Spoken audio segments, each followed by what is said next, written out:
Pearson, we think you should know that Canadian peacekeepers now fight in combat. They've swapped their berets for a gun and a hard hat. They're killing and dying for what? This is what they call pacifying. Afghan insurgents will keep multiplying. This isn't peace, it's just occupying. We're killing and dying for what?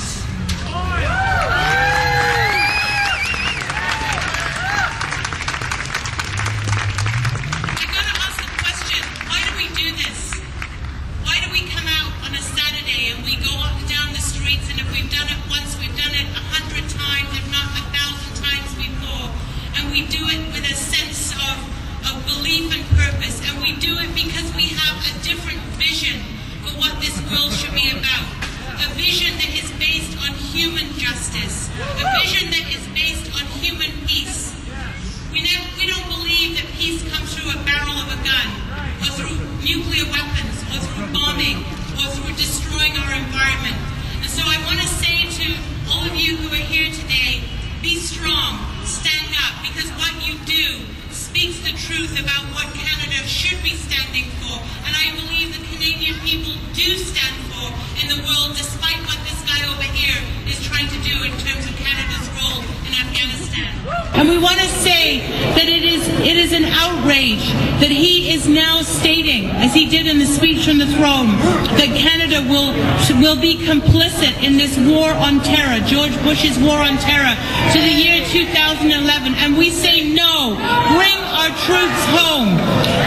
This is not about abandoning the people of Afghanistan. This is about supporting liberation, democracy, peace, and particularly saying to Stephen Harper, you have no mandate from the Canadian people. You have no mandate to have our troops complicit in this war. You have no mandate to be spending the billions and billions and billions of dollars that are being spent where our troops are in harm's way, and where we're harming civilians, and we're creating further insecurity and chaos in that country. This is not the role that Canada should be playing, and that is why we are here today, to send that message to Ottawa.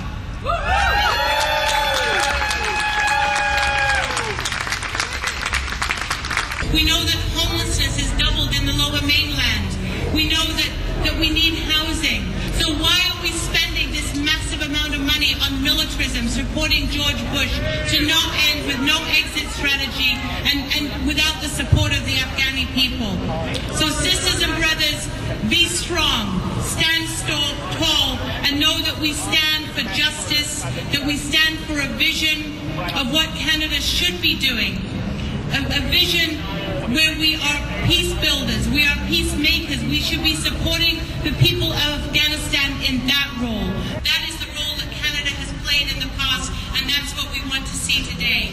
So let's take that on, and if we have to go out into the streets again, if we have to continue the lobbying, we'll do that, and we'll make this an issue in the next election to make sure that Harper stops what he's doing, and that the values of peace and democracy and justice that Canada stands for are upheld, so that we can support our sister, Malalai Joya, and the job that she's doing in Afghanistan. Our hearts are with her. She speaks the truth. She speaks the truth, and we thank her for being in our city. We will support her. We will continue our work here in Canada. Thank you very much for being here today.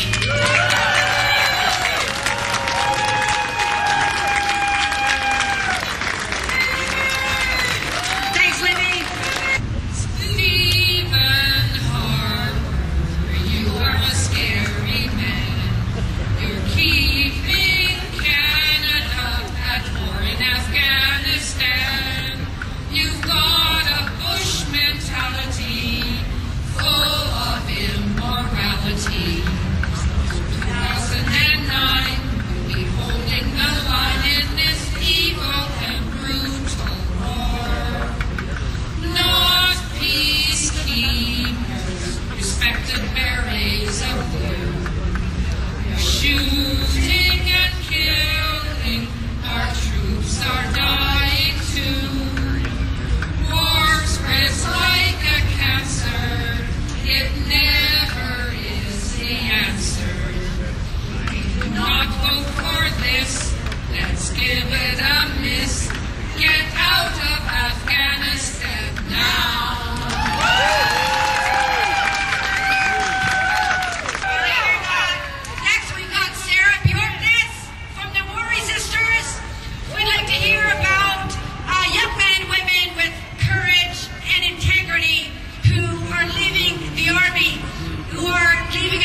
war resistor with us here as well. So please welcome.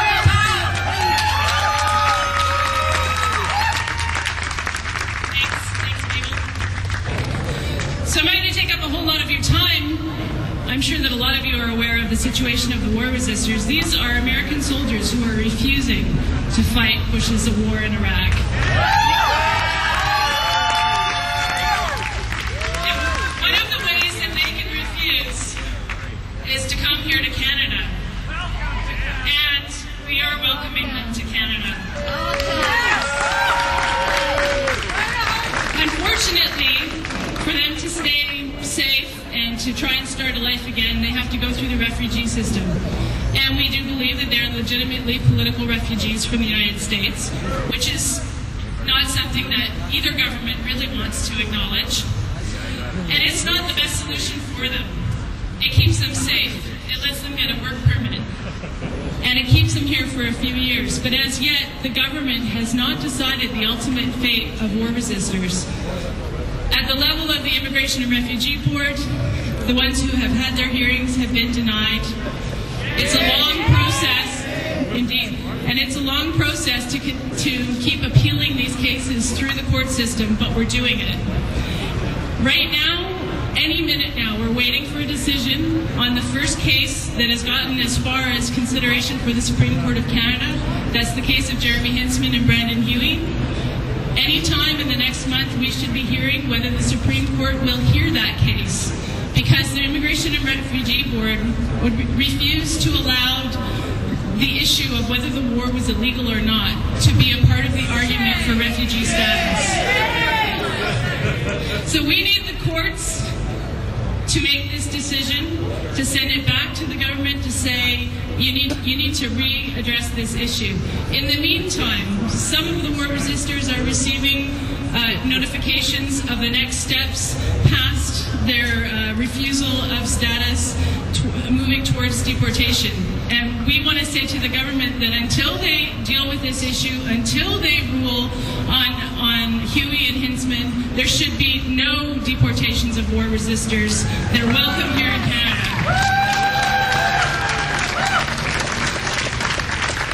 And you can help us do this.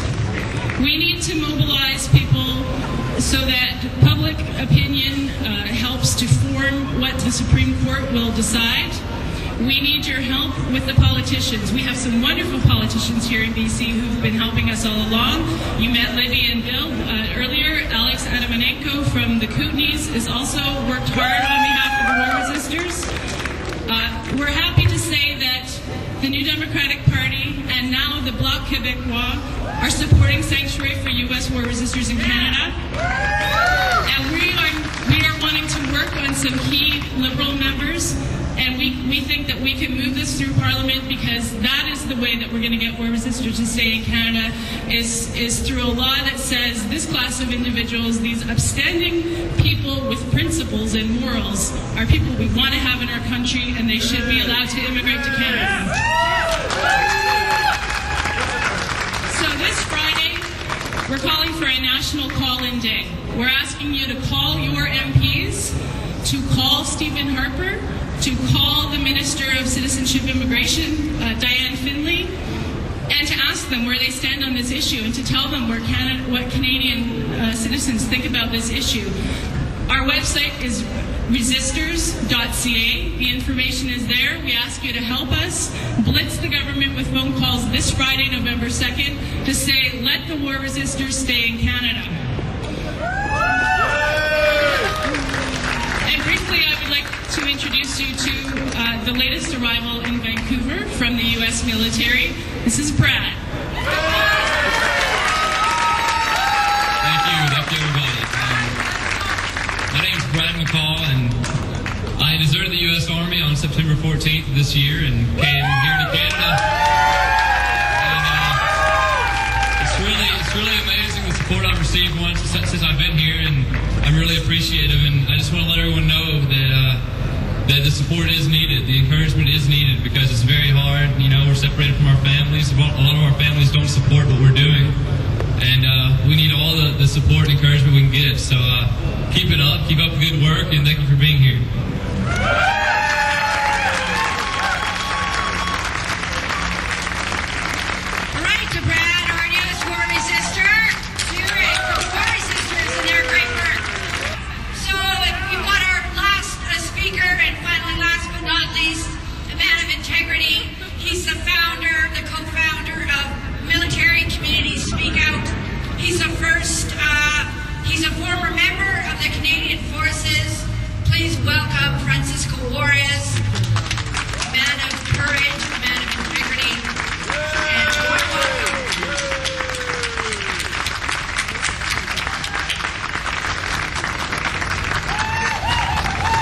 afternoon, everyone. Sisters and brothers, greetings and thanks to the Coast Salish, and thank you for the great words, everyone who's spoken here today. It's an exciting day. Across this country and others, citizens are once again coming together to voice their opposition to the broad subservience to U.S. foreign policy. Collected here, together, we bring strength to the fight against the neoconservative agenda. And war profiteering and our current government can certainly be classified as profiting from this conflict. My partner, Diane, who's just down there, and I, as well as a military mother from Wolfville, Andrea Hill there, have started an organization called Military Communities Speak Out, just recently. The purpose of which is to unite and advocate for military families, veterans, current Canadian Forces members, and those who oppose Canada's subservience to the American war engine and the militarizing of our country along the lines of our southern neighbor. I want to pass to you today the information that many in the military community do not support Stephen Harper and the Conservatives' view that our new international relationships should be found on the road through Kandahar. Families and veterans have begun to unite together to say that they will not let the lessons of peace and tolerance be so easily disposed of by a minority of conservatives disconnected from the national will with no clear mandate, as has been said, from Canadians. The Prime Minister's office has in a short time done away with our nature, long held as a refuge from militarism, and has allowed the Chief of Defence Staff to assume a political role. Absolutely shame. To the extreme distaste of many Canadians who have felt in their lives outside of Canada what the results of such collaboration can be. It has nothing to do with being a proud Canadian, but more to do with support for an empire's insatiable appetite for dominion. And many in the military community understand very well that you can support the troops while at the same time refusing to support or participate in a war generated and promoted by criminals and corporatists.